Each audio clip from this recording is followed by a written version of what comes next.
Gracias a ti que estás allí, listo y preparado para, una vez más, continuar con esta serie especial. Ya hablamos aquí de el inicio de la oración que tiene que ver con relación con Dios. Cuando nosotros llamamos a Dios de Padre, realmente Dios quiere que nosotros podamos ser hijos. Y a mí me llama mucho la atención porque los hijos, especialmente los niños, creen y confían mucho en la palabra del Padre y ellos se sienten seguros cuando están al lado de papá. Entonces ya viste aquellos niños que cuando se sienten amenazados por algún peligro, todo lo que hacen es correr a los brazos de los padres y se olvidan del peligro. Y no están preocupados por el mañana, no están ansiosos por lo que va a suceder, no tienen miedo al peligro si es que el papá o la mamá está cerca. Es el tipo de relación que Dios quiere tener con nosotros. Y a mí me emociona mucho ver aquel encuentro entre padres e hijos que por algún tiempo no se ven. Y sabes cómo espero y anhelo con todo mi corazón aquel día cuando podamos abrazar físicamente a papá, a nuestro Padre, a nuestro Dios. Aquel encuentro será una de las mayores o la mayor emoción que el ser humano podrá experimentar en la vida. Hoy solamente podemos creer por fe, aceptarlo por fe, pero un día abrazaremos a nuestro Padre cuando lo veamos cara a cara. Mientras Él no viene, Él quiere que nosotros aprendamos a confiar, quiere que aprendamos a depender y quiere que en sus brazos podamos encontrar la seguridad. Así como los niños corren a los brazos del Padre, Él quiere que nosotros como hijos podamos correr siempre, siempre a sus brazos. Mateo capítulo 6 encontramos la oración modelo. Y es interesante que en la oración encontramos 6 pedidos, 3 que tienen que ver con nuestra relación con Dios y 3 que tienen que ver con nuestras necesidades. Ya hablamos aquí el primer pedido. El primer pedido que se hace en la oración es santificado sea tu nombre. Y ya hablamos también cómo es que podemos santificar el nombre de Dios en nuestra vida. Solo que el primer pedido nos prepara para el segundo y tercer pedido. Hoy vamos a hablar de 2 pedidos. Con esto finalizaríamos los 3 primeros pedidos que son netamente espirituales. Entonces el primer pedido es: Señor, yo quiero santificar tu nombre en mi vida. Yo no quiero llevar tu nombre en vano. Yo quiero que tu nombre sea exaltado a través de mis acciones, porque yo quiero representarte bien como hijo. Ese es el primer pedido. Más aquí viene el segundo pedido. Y vamos allí. Mateo capítulo 6, versículo 10. Dice: venga tu reino. Si tú estás acompañándome allí con una Biblia, ahí hay un punto. Y luego continúa la oración diciendo: hágase tu voluntad en el cielo, así también en la tierra. Es interesante que el verso 10 tiene 2 pedidos que Jesús nos enseñó a hacer. El primer pedido es un pedido muy común. El segundo no lo es. ¿Y por qué el primero es un pedido muy común? Porque todos los seres humanos más de una vez hemos hecho este pedido: Señor, acaba ya con este sufrimiento. Venga tu reino ha sido el mayor clamor de la humanidad. Cada vez que tú dices: yo no aguanto más este sistema, esta política, esta pandemia, esta tragedia, este dolor, esta decepción, esta traición, yo quiero que todo esto acabe, lo que está diciendo es: Señor, venga a tu reino. Cuando tengas el corazón hecho pedazos, cuando tengas los ojos llenos de lágrimas, el mayor pedido del corazón es: venga tu reino. Ese es nuestro mayor pedido. Venga tu reino. Cuando hay conflictos, cuando hay luchas, cuando hay separaciones, cuando el corazón no aguanta más, cuando se abren heridas en la vida, nuestro mayor clamor es: por favor, venga tu reino. Acaba ya con esta tragedia. Solo que aquí en este primer pedido hay una lección importantísima que aprender. ¿Y cuál es? Es que Dios no solamente es tu Padre, Él también es tu Rey. Y esto a mí me emociona, ¿sabes? Él es el Rey. Porque si dice: venga tu reino, para pedir que su reino venga, yo primero tengo que aceptarlo como Rey. Y si mi Padre es el Rey, ¿quién soy? ¿Quién eres? Tú eres un príncipe. Eres una princesa. Levanta la cabeza. Tu Padre es el Rey. ¿Y cómo es que nosotros tenemos que comportarnos o que vivir bajo el estilo de la voluntad del reino que Dios estableció en su palabra? O sea, si tu Padre es el Rey y tú perteneces a su reino, vive de acuerdo a las reglas de su reino. Por eso la Biblia enfatiza mucho en decir, ustedes fueron llamados de las tinieblas a la luz admirable. Porque aquellos que pertenecen a este reino viven diferente, hablan diferente, comen diferente, visten diferente, son diferentes, porque ellos aceptaron un reino en su vida y para aceptar un reino han tenido que aceptar a Dios como Rey. Y la Biblia nos habla obviamente de dos reinos, no de dos reyes, pero sí de dos reinos, el reino de las tinieblas y el reino de la luz. Solo que también nos habla de dos padres. Juan 8:44 dice que Jesús dijo a los escribas y fariseos, ustedes son hijos de vuestro padre el diablo. Ahora también habla de dos reinos, de un rey legítimo y de un príncipe usurpador. Ajá, esto se puso interesante. Fíjate, cuando vamos al libro de Juan capítulo 12, versículo 31. Mira lo que dice Juan 12:31. Ahora es el juicio de este mundo, porque el príncipe de este mundo será echado fuera. ¿Quién es el príncipe de este mundo? Aquí dicho por Jesús, es Satanás. Ese es el príncipe que se cree dueño del mundo, pero no lo es. Sin embargo, actúa como dueño, porque el ser humano le entregó el dominio a él. Se cree tan dueño que cuando Jesús vino a esta tierra, allí en el desierto de la tentación, le dice a Jesús, arrodíllate y adórame que yo te voy a dar todo este reino. Él es un usurpador, él no lo creó, él es un dueño, mas él tiene dominio porque el ser humano le cedió. Y el ser humano le sigue cediendo cada vez que acepta la propuesta del enemigo. Cuando el enemigo viene y te dice, adórame y yo te doy lo que quieras. El ser humano dice, dame placer, dame fama, dame riqueza, dame poder, dame lo que quiero. Y cada vez el ser humano cede y Satanás se deleita en hacer sufrir al ser humano, en provocar tragedias, en provocar inundaciones, en enfurecer la naturaleza, en hacer cosas terribles para que el ser humano dé la espalda a Dios, para que el ser humano culpe a Dios. Entonces existe un reino de las tinieblas. Pero también existe un reino donde Dios quiere que tú puedas estar.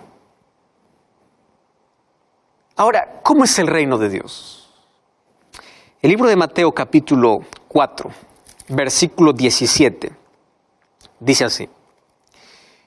Entonces Jesús comenzó a predicar y a decir, arrepentíos porque el reino de los cielos se ha acercado. Y tú te das cuenta que todas las parábolas que Jesús cuenta, comienza siempre, el reino de los cielos es semejante a, no todas, pero 80% de sus parábolas es el reino de los cielos. ¿Cómo es ese reino? ¿A qué se refiere con ese reino? Porque nuestro pedido es, venga tu reino y hágase tu voluntad. Mas primero entendamos qué cosa es el reino para luego pedir la voluntad de Dios. Bueno, el reino de Dios tiene una realidad presente y una realidad futura. Y aquí te voy a resumir para que esto pueda quedar muy simple. El reino es donde a Jesús se le permite ser rey. ¿Cómo es esto? Bueno, la realidad presente es que hoy Jesús puede ser el rey de tu vida. Y la realidad futura es que un reino va a ser instalado sobre este mundo. Después de 1000 años que los hijos de Dios estén en el cielo, la nueva Jerusalén descenderá a la tierra y aquí será el reino eterno instituido por Dios, según Daniel capítulo 2. Eso significa que hay un reino, el cual se llama el reino de gracia. ¿Cuál es el territorio del reino de gracia? Es tu corazón. Y si tú le permites en tu vida a Cristo ser rey, tú estás viviendo en el reino de gracia. Pero ese reino de gracia te prepara para el reino de gloria. ¿Y cuándo sucederá el reino de gloria? Cuando Cristo regrese a esta tierra por segunda vez. A mí me encanta Mateo capítulo 25, versículo 31. Fíjate lo que dice el verso 31. Cuando el Hijo del Hombre venga con su gloria o en su gloria y todos los ángeles con él, entonces sentará en su trono de gloria. Y el versículo 34 dice, y el rey les dirá a los de su derecha. Está hablando del rey que viene a instalar su reino. El rey. Wow. Solo que para ser partícipes del reino de gloria, primero tenemos que hoy permitir a Cristo ser el rey en nuestra vida. Por eso es que el reino de gracia tiene que ver con la restauración del corazón. Y el reino de gloria tiene que ver con la restauración del planeta, porque el pecado será eliminado por completo. Pero si queremos participar del reino de gloria, primero tenemos que permitir que la gracia de Cristo transforme el corazón. Y eso es lo interesante, porque aquellos que participarán del reino de gloria serán aquellos que serán glorificados. Pero para ser glorificados, primero nuestro corazón hoy tiene que ser restaurado por la gracia de Dios. Ahí la importancia de vivir de acuerdo a la palabra de Dios, de caminar con Dios, de aceptar a Cristo en la vida, de permitir que Cristo sea el rey de mi vida, que tenga el control, que tenga el dominio. Hay dos maneras de vivir esta vida.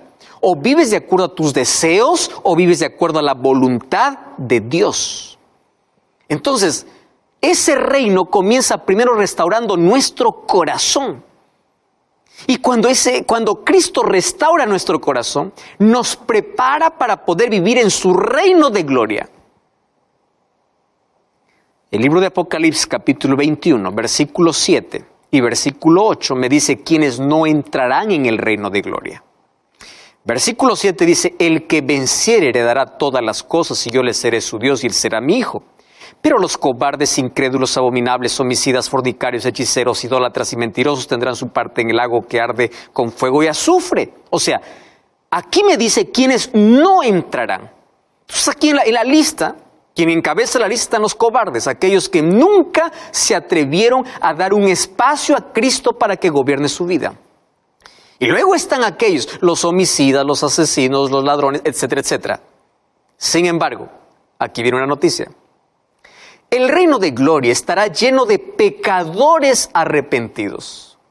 Quiere decir, si estoy hablando para alguien que es ladrón, tú tienes oportunidad hoy en vida de aceptar a Cristo, ser transformado por la gracia de Dios y un día estar en el reino de gloria. Porque el reino de los cielos está para los vencedores, para aquellos que aceptan a Cristo en su corazón. Pero para eso tienes que someter tu voluntad a la voluntad de Dios. Por eso es que Jesús me enseñó que el siguiente pedido sea, hágase tu voluntad. O sea, yo someto mi voluntad a tu voluntad porque yo estoy esperando tu reino. Yo quiero que venga tu reino, pero hasta que venga tu reino yo quiero hacer tu voluntad. Por eso Jesús dijo en Mateo capítulo 7, versículo 21. Fíjate lo que dice. No todo el que me dice Señor, Señor entrará en el reino de los cielos, sino aquel que hace la voluntad de mi Padre que está en los cielos.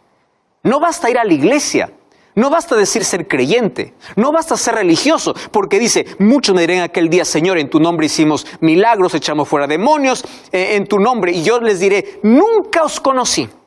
O sea, hacer la voluntad de Dios es una condición para poder estar en el reino de gloria. Y la pregunta es, ¿cómo sé cuál es la voluntad de Dios? Vive de acuerdo a los principios que Dios estableció en su palabra. No discutas a Dios, obedece a Dios. Hay varias cosas que impiden que Cristo sea el rey en nuestra vida. La incredulidad, la duda, la desobediencia, la falta de fe, el orgullo, la autosuficiencia quitan a Dios del trono de nuestra vida. ¿Y cuántas personas han quitado a Cristo del control de su vida porque no se someten bajo la voluntad de Dios? Ahora fíjate una cosa, decir que Dios es rey, para que nuestra oración pueda decir, venga a tu reino, tenemos que reconocer que Dios es rey. Y en todo reino hay reglas. Entonces, por favor, abre la Biblia, somete tu voluntad a la voluntad divina. ¿Y la Biblia qué cosa me habla? La Biblia me habla cómo debo vestir, qué debo comer, cómo debo vivir, cuál debe ser mi estilo de vida. Me dice que hay 10 mandamientos que tengo que observar, no porque me salva, sino porque es el resultado de que la gracia de Dios transforma mi vida. Entonces, sométete a la voluntad de Dios. Permite que Dios tenga el control de tu vida. No te dejes guiar o no permitas que la vida pueda ser guiada por impulsos, por tus propios deseos. Y aquí voy a decir una verdad interesante. Una vida que no está bajo el control de Dios está en un completo descontrol. ¿Por qué?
Que aunque piensa que es libre, es esclavo. Totalmente esclavo.